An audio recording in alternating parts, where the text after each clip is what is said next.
Let's go right past Keegan Murray to our guy, Al Horford. Still in the top 100. Still playing championship level defense.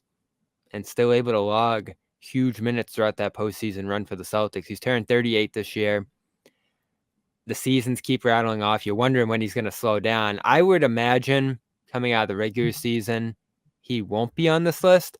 But given what he did last year with the 40% three-point shooting during the regular season, his defensive versatility, and then effectively being the team's starting center on the championship run, I felt like he had to squeeze in here somewhere. Do you agree?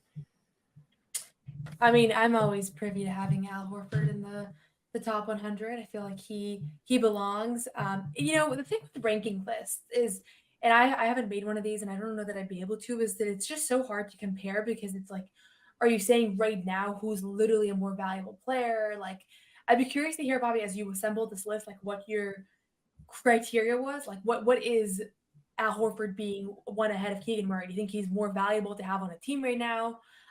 Would you rather have him in a singular game? Like, obviously, it's positionless, so that makes things more complicated. But I feel like that's where I struggle to even know like what exactly the order is based off of. So maybe you can start there with some of your perspective on it. I'm giving Horford credit for what he did last year, but I'd have to imagine, especially with minute limits and all the rest, the management they're going to do this year, he's probably not going to be on this list at the end of the year. Yeah, no, that makes sense. I think like just looking at this, like a guy who I really like, but I could see being hurt by like the shooting analytics is like a Josh Hart. Like I would think he's probably more valuable than like a Tyler Hero as far as this goes. As far as like who would I rather have on my team if I could sign one, um but yeah, I can imagine with like the advanced analytics from a shooting standpoint, he'd probably take a massive hit. Um, but I think Al seems about right at 98.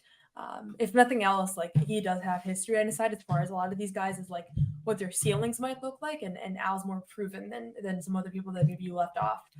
And we know that he's contributed to winning basketball. And I mean, think about some of the big games that he had in the playoffs. Like it's not just 5 years ago that we're referencing, but it's like literally a few months ago what he was able to do. Hey, Bobby Manning here. If you made it this far, you probably enjoyed this video, so subscribe, turn on notifications, and check out our social media platforms at Celtics CLNS.